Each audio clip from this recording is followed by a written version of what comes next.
Hello दोस्तों, मैं बादल देसवाल गीता क्लास में आपका स्वागत है। दोस्तों, जैसे कि हमारी जो है हिंदी क्लास रेगुलर चल रही है, तो आज हमें क्या पढ़ेंगे? आज हम पढ़ेंगे हिंदी की जो है विकास का चरण।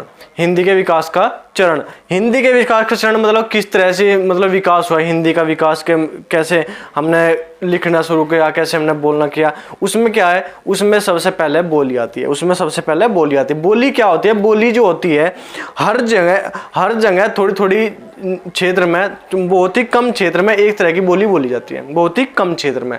और जहाँ भी हम अलग थोड़े से 10-15 किलोमीटर के अगर हम अलग जावे, 10 किलोमीटर के बाद ही हम देखेंगे कि हमारी बोली चेंज होगी। तो इसमें बोली जो है छोटे क्षेत्र के लिए इसकी कोई व्याकरण नहीं होती, इसका कोई, ये जो है सिंपल जो है क्षेत्रीय भाषा होती है। ये मान लो आपकी बोली जो होती है सिंपल क्षेत्रीय भाषा होती है, जो हम क्षेत्र में, अपने क्षेत्र में, निश्चित क्षेत्र में हम यूज करते हैं। उसके बाद आती है उपभाषा। उपभाषा हमारी जो होती है, उपभाषा में जो है साहित्य की रचना होती है, जैसे कि हरियाणवी बोली या ऐसे, तो साहित्य की रचना होती है।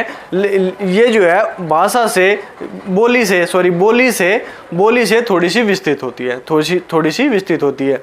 एक निश्चित क्षेत्र से में एक निश्चित क्षेत्र इसका बना हुआ होता है। उसके बाद आती है हमारी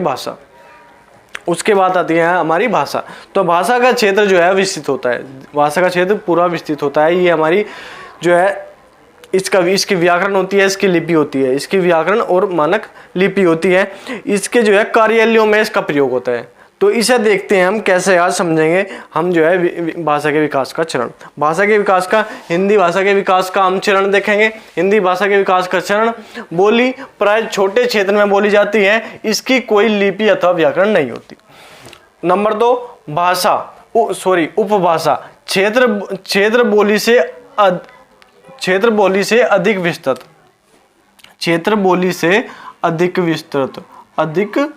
विस्तृत परंतु मानक भाषा से कम विस्तृत होती है। क्षेत्र बोली से अधिक विस्तृत लेकिन मानक भाषा से कम विस्तृत होती है। व्याकरण विकसित नहीं होती, मानक लिपि भी नहीं होती। ठीक है। भाषा या विभाषा, इसमें विशाल क्षेत्र में बोली जाती है, समझी पढ़ी जाने वाली विकसित बोली होती है। ठीक है। समझी पढ़ी जाने वाली विशाल क्षेत्र में बोली जाती है। अपनी सुविकसित लिपि एवं व्याकरण होती है। कार्यालयों में आधिकारिक रूप से प्रयोग होता है। कार्यालय में भाषा का जो है आधिकारिक रूप से, ये आधिकारिक भाषा आप मान सकते हो, ये आधिकारिक भाषा है। तो ठीक है, अपने नोट्स में आपको ऐसे ही ऐड करना, अपने नोट्स में इसी तरह भाषा के विकास के चरण को ऐड करते रहिए। और देखते हैं इसके बाद हम अगले क्या है, इसे एक बार नोट करो, फिर देखते हैं आगे।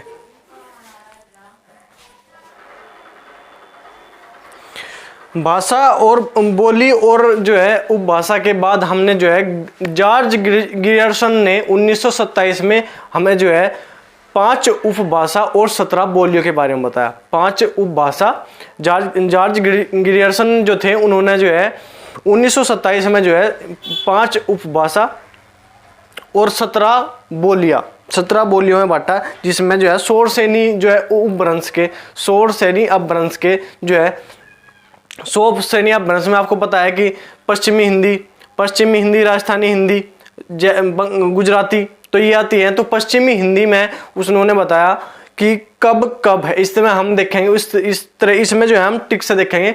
5 बोलियां बताई, 5 बोलियां। तो 5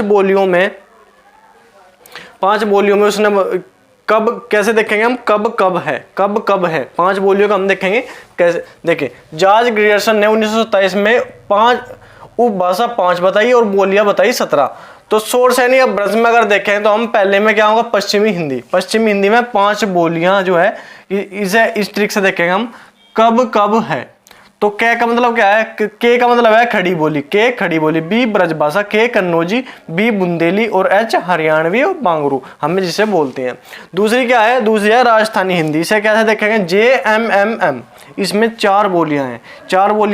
जे का मतलब जयपुरी, M का मतलब मालवी, M का मतलब मारवाड़ी, और जो है M का मतलब मेवाती। ये 4 जो है बोलियां है, ये 4 बोलियां राजस्थानी हिंदी में, 5 बोलियां पश्चिमी हिंदी में और 4 बोलियां राजस्थानी हिंदी में हमें बताई है। किसने बताई, जॉर्ज ग्रियर्सन ने 1927 में उपभाषा 5 बताइए और जो है बोलियां 17 में बताई गई। उसके बाद सोर्स यानी उपभ्रंश के बाद मागधी अपभ्रंश और अर्धमागधी अपभ्रंश के बाद में देखेंगे। पहले आप इसे नोट करो एक बार।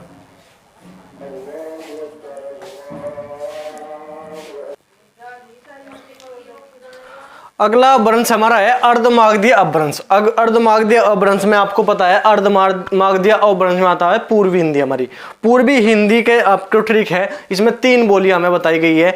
इसकी ट्रिक है ABC। ए का मतलब है अवधि, ए का मतलब अवधि, बी का बहेली और सी का छत्तीसगढ़ी।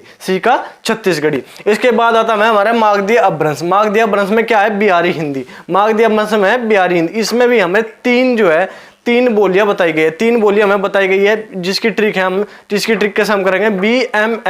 BMM। बी से भोजपुरी, M से मगही, M से मैथिली। तो ठीक है। अगला खस अपभ्रंश में हमारा आता है पहाड़ी हिंदी। पहाड़ी हिंदी में हमारी ट्रिक जो है G और K। G का मतलब गढ़वाली और K का मतलब कुमाऊनी। ये हमारी जो है इस तरह से 5 बोलियां और 17 जो है भाषा, 5 उपभाषा और 17 बोलियां हमारी पूरी कंप्लीट होगी। तो इसमें देखो, और इसके बाद हम देखेंगे जैसे रोज हम डेली देखते हैं, इसे नोट करो। उसके बाद हम देखेंगे जैसे हम 2-4 क्वेश्चन जो है रोज अपनी जो है नोटबुक में ऐड करते हैं, तो उसी प्रकार आज भी हम कुछ क्वेश्चन ऐड करेंगे।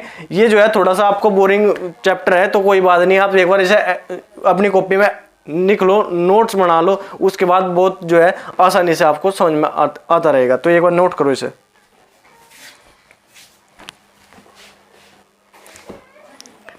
तो अपने क्वेश्चन देखते हैं हम। आज के क्वेश्चन क्या है? हिंदी किस भाषा का शब्द है? तो हिंदी फारसी भाषा का शब्द है हमारा, फारसी। हिंदी हमारा फारसी भाषा का शब्द है। उसके बाद क्या? मैथिली किस उपभाषा की बोली है? मैथिली उपभाषा हमने आपको बताया बिहारी हिंदी। बिहारी जो है बिहारी हिंदी में क्या आता है? BMM। तो BMM में मैथिली, MM मैथिली, तो क्या आता है? बिहारी हिंदी। आप बोलोगे कि MM तो उसमें भी आता है, जयपुरी में भी, जयपुरी हिंदी, जो है राजस्थानी हिंदी, तो उसमें क्या आता है? उसमें जयपुरी के बाद में JMM आता है। तो जयपुरी, M मालवी, M मेवाड़ी और M जो है मैथवी और मालवी। तो ठीक है, उसमें तो जयपुरी किस उपभाषा? जयपुरी का भी मैंने आपको बताया, तो ये है राजस्थानी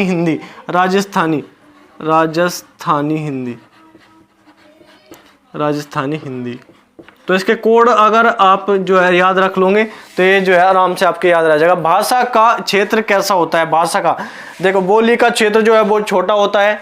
जो उपभाषा है, उपभाषा का जो है बोली से थोड़ा विस्तृत क्षेत्र होता है, लेकिन भाषा का क्षेत्र जो है पूर्ण विकसित होता है। विकसित क्षेत्र